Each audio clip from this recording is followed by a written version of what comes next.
नमस्कार, स्वागत है आपका गेम चेंजर विद एमजे में। कहते हैं कि चुनौतियों और टाइगर के बीच में कोई ज़्यादा फर्क नहीं होता है। जो चुनौतियों को पार कर लेता है वो टाइगर कहलाता है।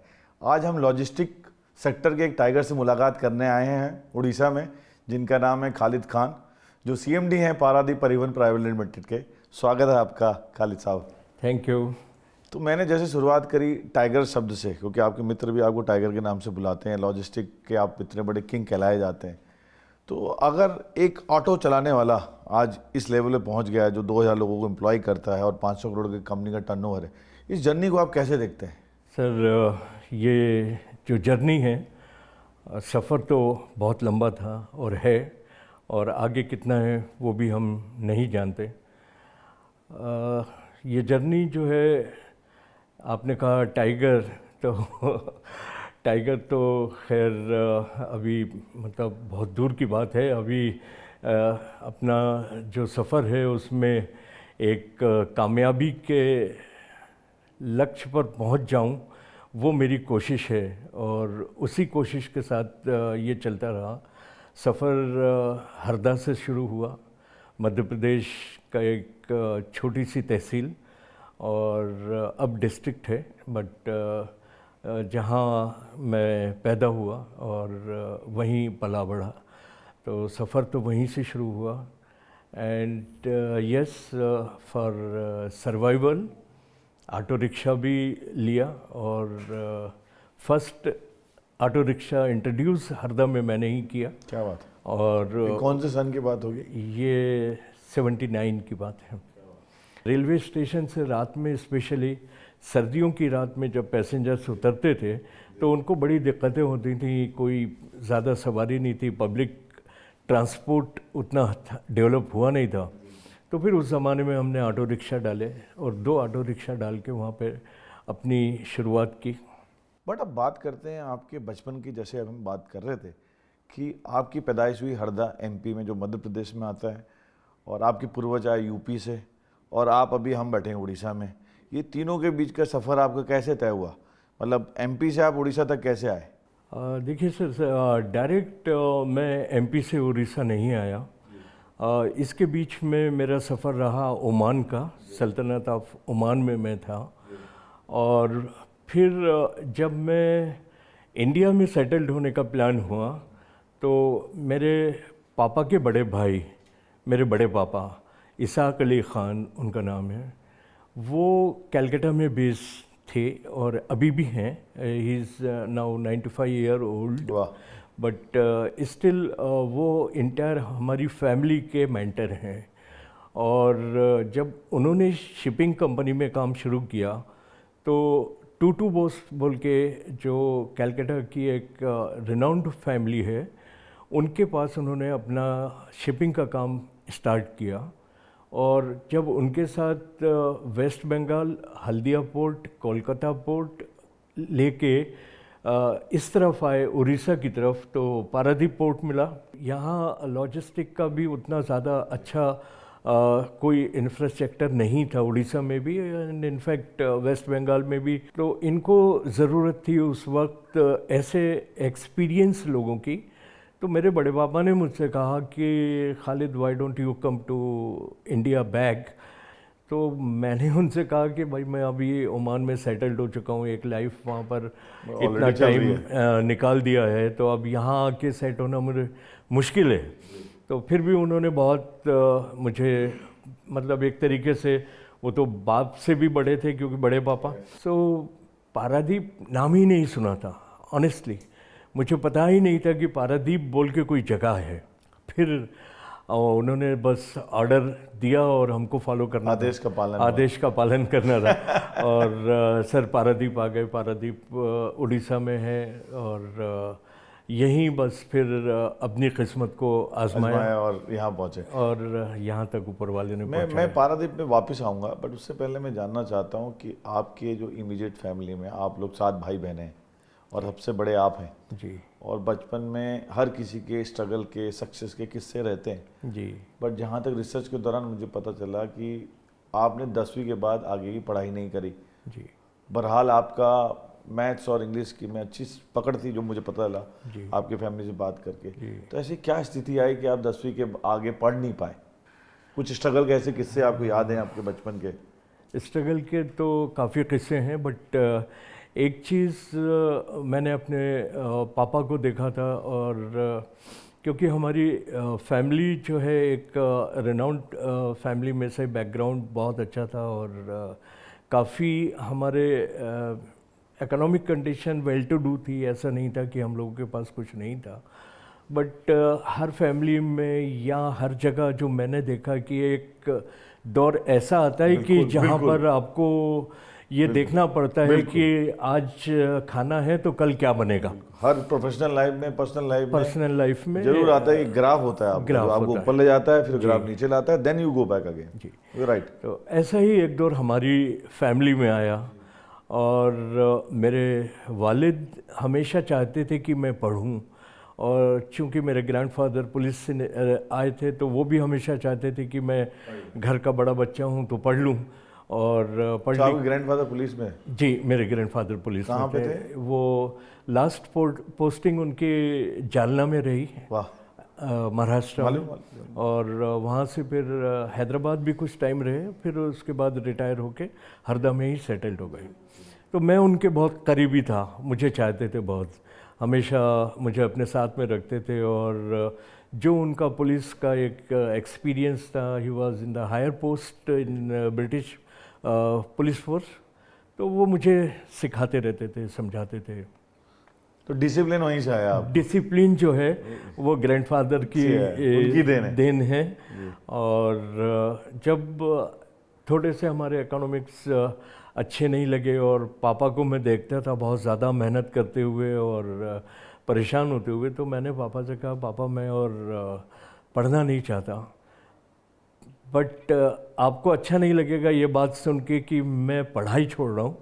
बड़ी बात होती है किसी भी जी वालिद के लिए, लेकिन आप मुझे इसकी इजाज़त दीजिए।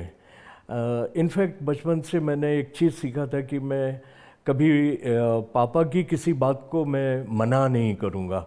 अगर वो कह देंगे कि ये करना है तो मैं करूँगा। तो ये एक सोच थी शुरू से। तो पापा को मैंने पहले से ही कहा कि अब आप मना मत करिएगा, और मुझे अपने पर खोलने दीजिए। मैं जाना चाहता हूँ, मुझे कहीं ना कहीं अपना एक बेस तैयार करना है, एक आशियाना बनाना है। तो मुझे आप थोड़े दिन के लिए ये भूल जाइए कि खालिद यहाँ कहीं एग्जिस्ट करता है, लेकिन मैं हमेशा आपके साथ हूँ, मुझे छोड़िए। और ये सक्सेसफुल जर्नी आपने करी भी। आई थिंक इसके माध्यम से हम ये नहीं बताना चाहते हैं दर्शकों को जो देख रहे हैं कि ऐसा है कि आप 10वीं पढ़ के भी आप बड़ा कुछ कर सकते हैं। खालिद खान साहब को भी मानना है कि पढ़ाई करने बहुत ज़रूरी है। आई थिंक इन्होंने इसलिए अपनी तीनों बेटियों को बाहर पढ़ने के लिए भेजा। तो मुझे रिसर्च के दौरान आया, और बड़ा इंटरेस्टिंग टॉपिक है वो, क्योंकि जो आपके नाम में खालिद खां आता है और आपकी आस्था हनुमान जी के प्रति भी है, ये बड़ा कॉन्ट्रास्ट लगता है। क्योंकि आज के ज़माने में जिस तरीके की बयार चल पड़ी है, उसमें एक जो कम्युनिटी को आप रिप्रेजेंट करते हैं, जैसे आपके नाम में खालिद खां आता है, आपकी आस्था हनुमान जी के प्रति कैसे आई, और कैसे इसके पीछे की कोई स्टोरी है? सर देखिए कि मेरा शुरू से ये मानना रहा कि मज़हब जो है, रिलीजन है, वो वे ऑफ लाइफ है। वाह, वे ऑफ लाइफ है, वे ऑफ लाइफ है। मैं मुसलमान के घर पैदा हो गया, मेरे नाम के आगे खान लग गया। कोई एक और किसी धर्म के घर में पैदा हो गया, उसके नाम के आगे श्रीवास्तव लग गया। तो ये तो हमारा डिसीज़न नहीं था, ये तो हमारे को वहाँ पर भेजा गया। हम पैदा तो इंसान ही हुए हैं। पैदा तो हम इंसान हुए। बहुत बेहतरीन बात कर रहे हैं आप। उसके बाद में जब हम इंसान पैदा हुए, तो फिर उसके अंदर जगन्नाथ क्या, और फिर उसके अंदर अल्लाह क्या, और फिर उसके अंदर में हनुमान जी क्या। तो हम सब को एक सही दिशा दिखाने का माध्यम है रिलीजन। अगर आप माने तो सब कुछ है, ना माने तो कुछ भी नहीं। तो इस तरह से हमारी जो शुरू से परवरिश हुई वो इन सब लोगों के बीच हुई। और आज भी हमारा हरदा में जो बंगला है वो अंग्रेज़ों के ज़माने का बनाया हुआ है, तो गांव उससे लगा हुआ है। और हमारे पूरे गांव में हमारा एक ही मुस्लिम घर है वहाँ पर। और वहाँ पर एक करीब 120 साल पुराना पीपल का झाड़ है। तो पीपल के झाड़ में वहाँ पर उसके नीचे गांव के लोग आके हनुमान जी की वहाँ पर पूजा करते थे। आज तक भी हमारे पूर्वजों ने भी और हमने भी जब से है गांव वालों को कभी कोई रिस्ट्रिक्शन नहीं दिया कि अब तुम इस टाइम पूजा नहीं कर सकते या निकल नहीं सकते या आ नहीं सकते या जा नहीं सकते। उनके लिए वो जगह आज भी इसी तरह है, वो लोग वहाँ पूजा करते हैं। उनका मानना है कि यहाँ पर देवी देवताओं का वास है और हम यहाँ ये जगह को पूजा स्थल ही बना के छोड़ेंगे, तो वो हमारे ही घर में है सर।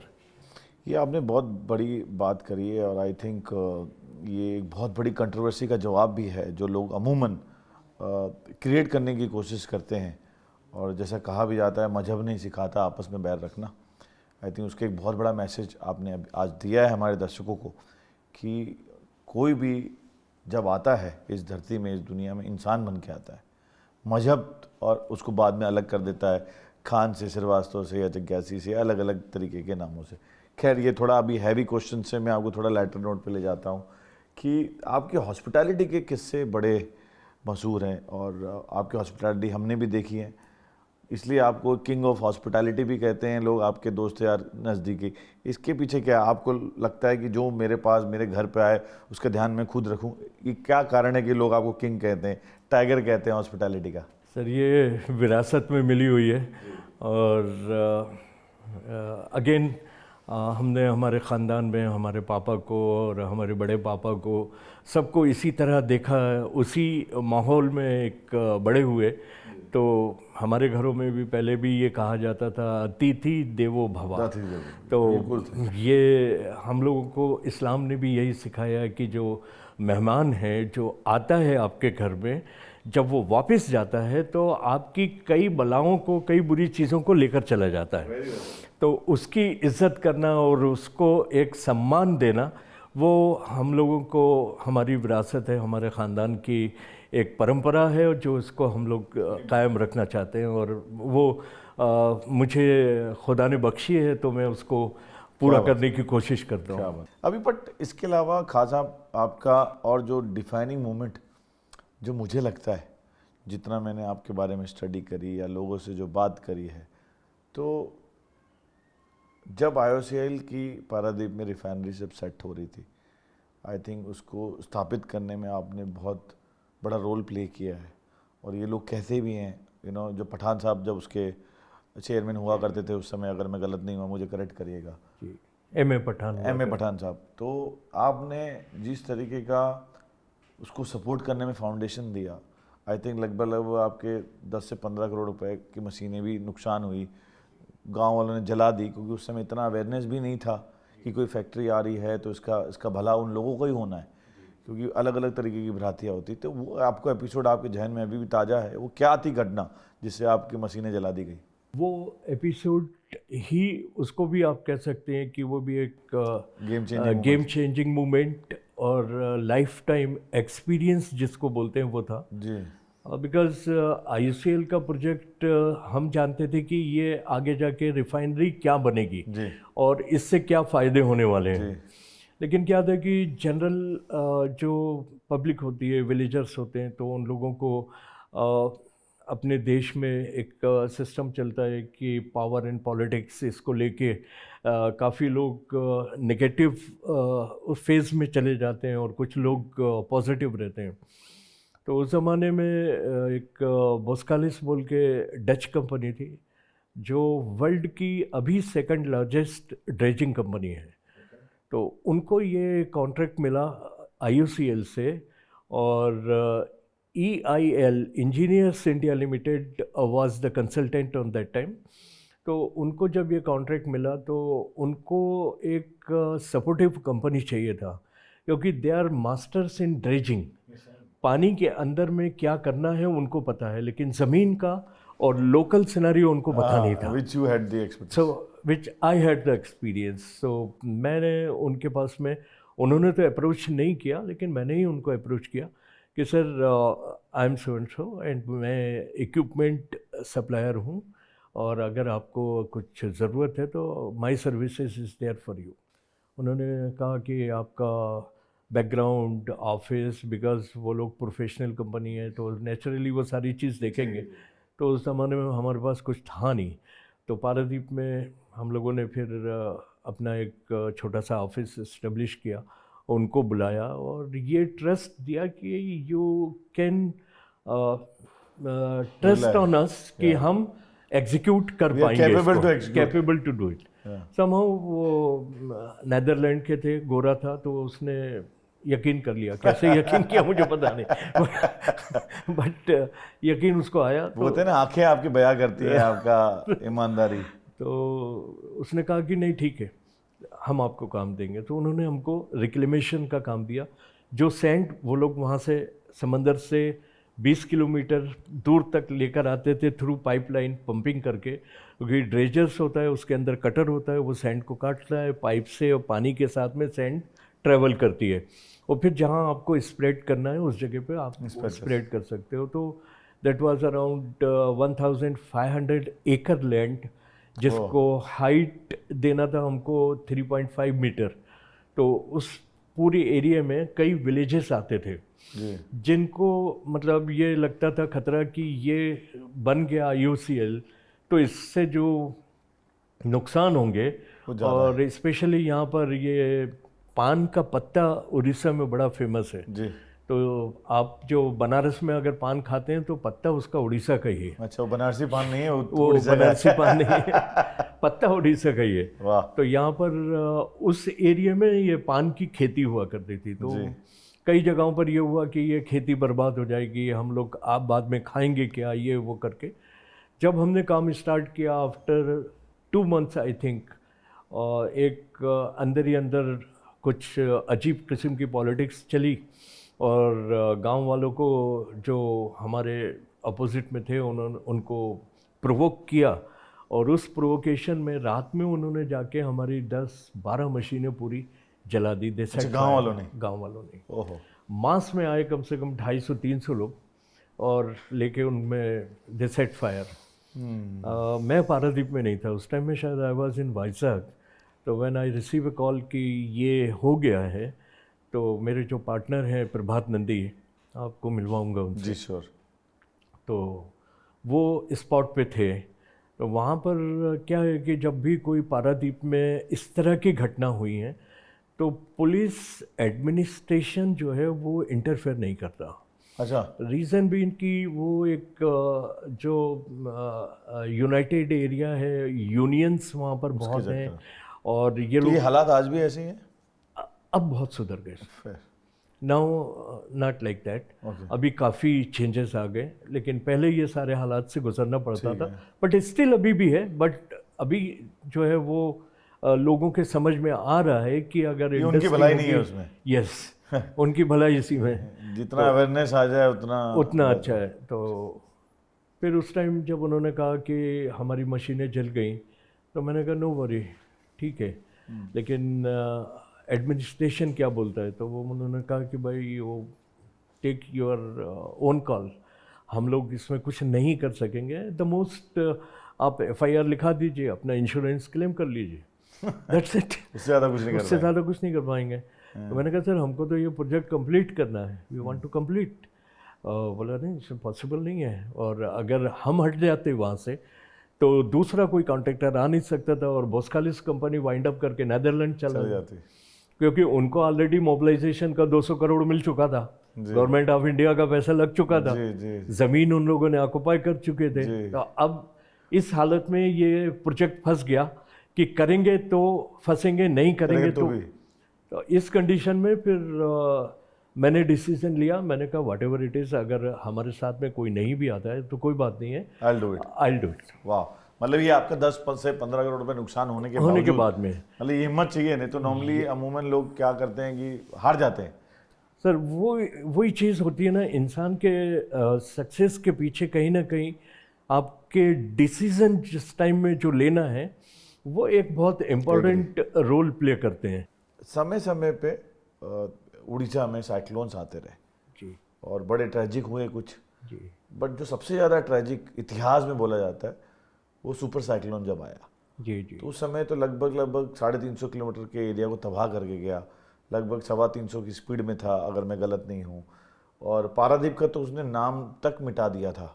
तो उस समय की आपकी यादें, क्योंकि मुझे कहा जाता है कि आपने एक्टिवली समाज सेवा में बहुत काम किया, आपको कुछ याद आता हो आपके दिमाग में 99 की कुछ सुबह शामें रातें कैसे बिताई आपने?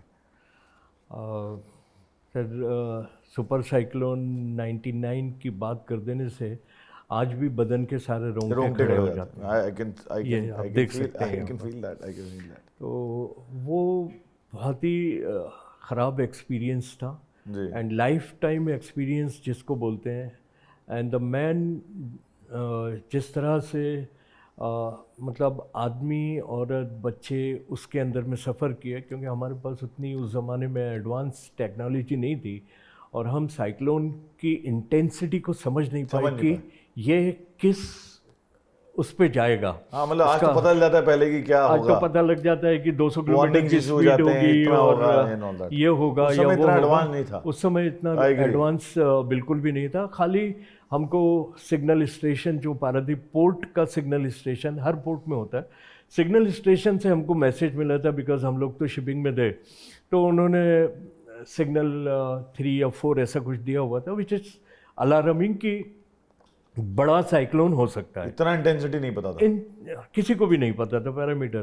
तो हम लोग 90 मतलब इसमें आया था ये अक्टूबर में, अक्टूबर 27-28 को। तो हम बैठे हुए मीटिंग ही कर रहे थे कि इसको किस तरह से अपना हैंडल करना है, सिक्योर करना है। बट उतना वक्त उसने दिया नहीं।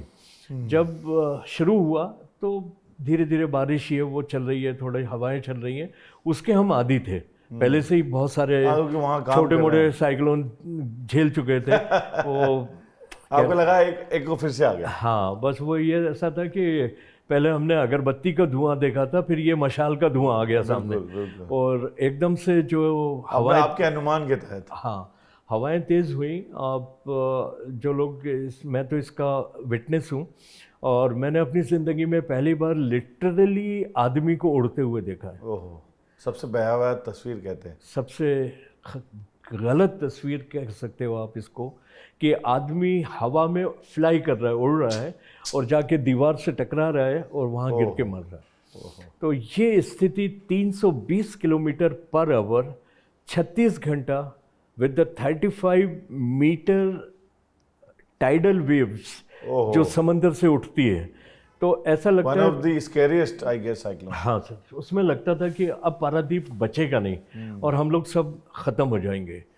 तो बहरहाल उसी हालत में आपके चारों तरफ पानी है, लेकिन ओवरहेड टैंक्स उड़ गई, पानी के पाइप फट गए, पानी अब आपके घर में नहीं है, आपकी खिड़कियां टूट गई। तो पूरा जहाँ से समझ में नहीं आ रहा क्या करना है। हवा घुसी तो उसने दूसरे साइड की दीवार को और छत को भी उड़ा ले गई। तो मतलब अब उसको लफ्ज़ों में बयान करने का मतलब वो नहीं है। आपके आंखों में वो मंजर में पड़ आज सकता मेरे हूं पास कि- में तो कि 3 दिन सर हम लोगों ने, जख्मों को याद करना भी। जी 3 दिन हम लोगों ने उसी हालत में निकाला। और काफ़ी उसमें जानी नुकसान हुआ, माली नुकसान हुआ, और फ़ोन की लाइंस तो ख़त्म ही थी वहाँ। तो सिर्फ लैंडलाइन पे काम चलता था पहले भी, तो वो भी ख़त्म हो गई। कम्युनिकेशन का कोई ज़रिया नहीं है। देन अगेन अभय ओसवाल साहब के पास में एक इरिडियम फ़ोन हुआ करता था जो सैटेलाइट से कनेक्ट था अमेरिका से। तो उस फ़ोन से हम लोगों ने पहला कांटेक्ट किया दिल्ली को कि पारादीप अभी नक्शे में है। हाँ, वरना मीडिया, टीवी, हर जगह ये मिट चुका कहा जाता था, क्योंकि कोई आ नहीं सकता, कोई जा नहीं सकता। एंड कैसे अज्यूम करे कोई? एंड दैट टू उस समय इतना कम्युनिकेशन स्ट्रांग था नहीं, तो दैट टू 3 डेज और डिस्कनेक्टेड पूरे नेटवर्क से। तो उस टाइम में फिर हम लोगों ने आगे बढ़ के हमारे पास में जो कुछ भी था वो समाज से लिया, समाज को वापस करके और लोगों की खिदमत के लिए खड़े हुए। और उसके बाद साइक्लोन के बाद जो प्रॉब्लम्स आई वो अलग बहुत ज़्यादा challenges है। खतरनाक थी, वो अलग challenge बिकॉज हमारे पास में उस टाइम में 2 इंडस्ट्री हो गई थी, एक पारादीप फॉस्फेट लिमिटेड जी और ओसवाल केमिकल। जी इन दोनों का काम जो है वो आपका खाद बनाने का है, यूरिया का। जी जी जी तो इनको अमोनिया लगता है, और अमोनिया एक गैस है जो बहुत खतरनाक होती है, जी आप सब जानते हैं। बिल्कुल। तो इनके 2 बड़े टैंक थे, एक पीपीएल का टैंक था, एक ओसवाल साहब का टैंक था। और जब इनको पावर नहीं मिला और इनका जो टेम्परेचर जितना मेंटेन करना है वो मेंटेन नहीं कर पा रहे थे, तो ये टैंक फटने का चांस हो गया था। और अगर ये टैंक फटता तो would have been more scary. हाँ, उड़ीसा के 300 किलोमीटर में कोई बचता ही नहीं, ओहो no life will be there. तो उसको हम लोगों ने जो चैलेंज लिया, और वो टैंक्स को रोकने के लिए और उनको ना फटे, और फिर लोगों में क्या है ना, पैनिक हो गया और लोगों ने भागना शुरू कर दिया। जिसको जो जैसा मिलता था पारादीप छोड़ के भाग भाग रहा जाता। ऑब्वियसली जान बचाना सबसे जान बड़ी बात हो बचाना जाती सबसे बड़ी बात है। तो पारादीप पोर्ट के चेयरमैन ने कहा कि खालिद भाई, मिस्टर महापात्र थे उस टाइम में, आईएएस हैं अभी और किसी जगह पे, तो उन्होंने मुझे बुलाया तीसरे चौथे दिन, और जब ये पैनिक हो गया तो उन्होंने कहा खालिद भाई भागना मत यार। अच्छा बोले we need your people to support. Stay. तो मैंने कहा सर, हर सपोर्ट मेरा आपके साथ में है, क्या बात मेरी पूरी टीम आपके साथ रहेगी। और उस ज़माने में सर व्हील लोडर लेके खुद पारादीप पोर्ट के रोडों को मैंने साफ किया। क्या बात। एक बार का एक छोटा सा किस्सा है कि आपके ड्राइवर को पैसे की ज़रूरत थी, आपने पैसे दिए, उसके बाद भी उसने आपके बैग से 15,000 रुपये निकाल लिए। अमूमन होता है कि आदमी गुस्सा हो जाता है, नाराज़ हो जाता है, कभी किसी के हाथ छूट जाते हैं, बट आपने उस ड्राइवर को बैठा के समझाया। वो क्या था कहानी, अगर आपको याद हो तो? सर आप यहाँ तक कैसे पहुँचे? मुझे तो यही रिसर्च है हमारी। मुझे तो अभी पता नहीं है सर कि आप और क्या पूछोगे, क्योंकि ये तो मैं भी रियली मैं हकीकत मानो में भूल चुका था। या अभी जो आपने याद दिलाया तो मैं बताता हूँ, हम लोगों ने जब शुरू किया था बिजनेस को, इब्तदाई दौर था, तो हमको एक पेमेंट मिली थी, और वो पेमेंट लेके हम वापस आ रहे थे।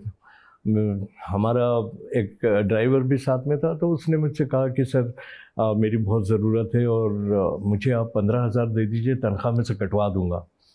मैंने कहा ठीक है यार, तू अभी 15 मत ले, 10 दे देता हूँ तेरे को। देन आई गेव देम 10,000, और जो भी अमाउंट था उसके हाथ में दे दिया। उसके बाद में जो है वो हम लोग कहीं किसी लॉज में रुके हुए थे, होटल में सो गए। तो उस टाइम होटल ज़्यादा अच्छी थी नहीं कुछ भी, तो हमने कहा यार एक एक्स्ट्रा बेड लगा दो, इसको भी सुला दो। तो वो उसको भी सुला दिया साथ में ड्राइवर को, और वो भी आके सो गया। और रात में उसने सर चोरी कर लिया मेरे बैग में से पैसा।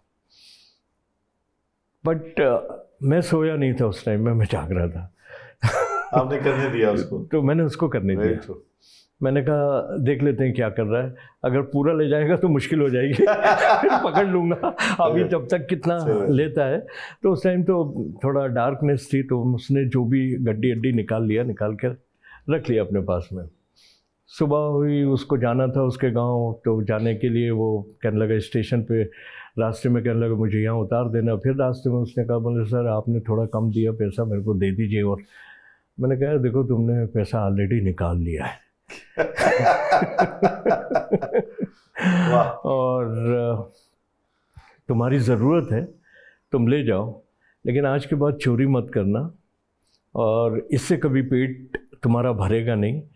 मैं हूँ क्योंकि तुम जा रहे हो किसी अच्छे काम के लिए, या तुम्हारा जो भी प्रॉब्लम है मैंने तो पूछा नहीं है, लेकिन आइंदा ये कभी ये हरकत करना मत, और इसके बाद में तुम मेरे पास में नौकरी तो नहीं कर पाओगे। सही बात, क्योंकि ट्रस्ट तोड़ दिया आपने। क्योंकि आपने ट्रस्ट तोड़ दिया। तो उसको फिर मैंने वैसे ही माफ़ करके भेज दिया। तो ऐसा है सर कि वो उसकी तकदीर का था। वैसे भी मैं उसको और स्टेशन जाने के टाइम 5-10 हज़ार माइंड मेकअप करके रखा था कि दे दूंगा, लेकिन उसको कमाना उस चोरी से था, और ट्रस्ट तोड़ना था, और ट्रस्ट तोड़ना था, और नौकरी जाना था। तो उसने अपने हाथ से ही अपनी किस्मत तकदीर आप ही लिखते हो, आप ही लिखते हो, आप ही मिटाते हो। आने वाले दिनों में आपकी कंपनी का, पीपीएल का और एमआरटीसी, आपके पास और भी ग्रुप कंपनी है, तो आपकी ग्रुप कंपनी का क्या विजन है? आप इमीडिएट आईपीओ लाने का प्लान कर रहे हैं? There is whisper going on कि आपका आईपीओ भी आ रहा है, क्या ये ब्रेकिंग न्यूज़ हम ले जा सकते हैं आपसे आज? जी सर, बेशक बिल्कुल आप ले जा सकते हैं, और आईपीओ के हम बहुत करीब हैं, और ये भी thanks to the government of India, और इन्होंने जो एमएसएमई कंपनी को, क्योंकि हम लोग इस लेवल पे कभी सोच नहीं सकते थे कि हम कभी आईपीओ या लिमिटेड कंपनी में जाएंगे। तो ये जो अभी सिस्टम निकाला है गवर्नमेंट ने कि एमएसएमई कंपनी भी आईपीओ में ला सकते हैं, तो ये एक बहुत बड़ा जो है पब्लिक के लिए भी इंस्पायरिंग मूवमेंट है, और हमारे लिए भी। और हमारी तो हमेशा से पहले से ये सोच रही है कि जो हमसे कितना लोगों को फ़ायदा पहुँचे, वो चीज़ को हम लेके आना चाहते हैं साफ नियत के साथ में। और ये आईपीओ आएगा तो डेफिनेटली जो लोग हमारे साथ में जुड़ेंगे वो हमारे कंपनी के शेयर होल्डर होंगे, और हमारी कंपनी ग्रोथ करेगी तो वो भी ग्रोथ करेंगे। सर ये जनवरी या फरवरी क्या साइज का आईपीओ और उस पैसे का उपयोग क्या करेंगे जो आपको मिलेगा? जो पैसा हमको मिलेगा सर, हमारे पास में कई प्रोजेक्ट्स हैं अभी लाइनअप, जैसे कि हम लोग फर्टिलाइज़र इंडस्ट्री में हैं, तो वहाँ से हम लोग रॉक फास्फेट सल्फ़र को इंपोर्ट करना चाहते हैं, वेयर हाउसेस करना चाहते हैं, और बायोफील्ड में भी जाने का हमारा काफ़ी प्रोग्राम है कि इसमें बायोगैस में भी हम आगे काम करेंगे। जैसे कि हम इंटरेस्टिंग पड़ाव में पहुंच चुके हैं जिसका नाम है रैपिड फायर। इसमें मैं आपसे कुछ चंद सवाल पूछूंगा, उसका आप मुझे एक शब्द में एक लाइन में जवाब देना है। आपके बिजनेस लाइफ में आपका आइडल किसको मानते हैं आप? मेरे पिताजी को। बहुत बढ़िया। आपकी favourite actor? Amitabh Bachchan. Actress? Madhuri Dixit. क्या बात है। मूवी? ज़मीर। खाना कौन सा पसंद है आपको? नॉनवेज। कौन सा स्पोर्ट्स खेलना पसंद करते हैं आप? Football. Favourite holiday destination India में और इंडिया के आउटसाइड कौन सी है? इंडिया में गोवा। ओके। और फॉरेन में दुबई। दुबई पसंद है आपको। बहुत बढ़िया। अगर आपको मौका मिले कि आप ज़िंदगी में वापस जा सके अपने जवानी में, आपके यूथ के समय में, क्या चीज़ आप बचपने में क्या चीज़ चेंज करना चाहेंगे आप? मैं चाहूँगा कि बचपन फिर से आ जाए, बट वो पॉसिबल नहीं है। बचपन फिर से आ जाए। मनी और फैमिली टाइम के बीच में किसको महत्व देंगे आप? कुछ फैमिली। अगर बिजनेस नहीं कर रहे थे तो खालिद खान कहाँ होते आज? ये तो मुझे पता नहीं है, लेकिन फैमिली के बीच तो ज़रूर होता। जाते जाते मैं चाहता हूँ आपका पसंदीदा कोई भी गाना या कुछ लाइनें जो आपको याद हो बचपन से या कभी भी, आप हमारे दर्शकों के लिए ज़रूर एक मैसेज के तौर पे बताएं।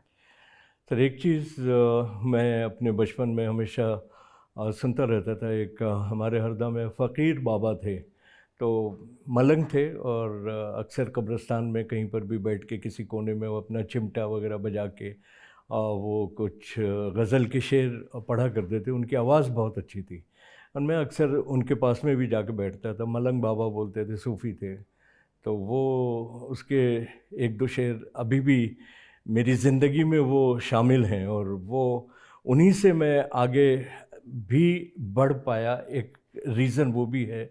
और वो हमेशा कहते थे कि किसी दर्दमंद के काम आ, किसी दर्दमंद के काम आ, किसी डूबते को उछाल दे। वाह।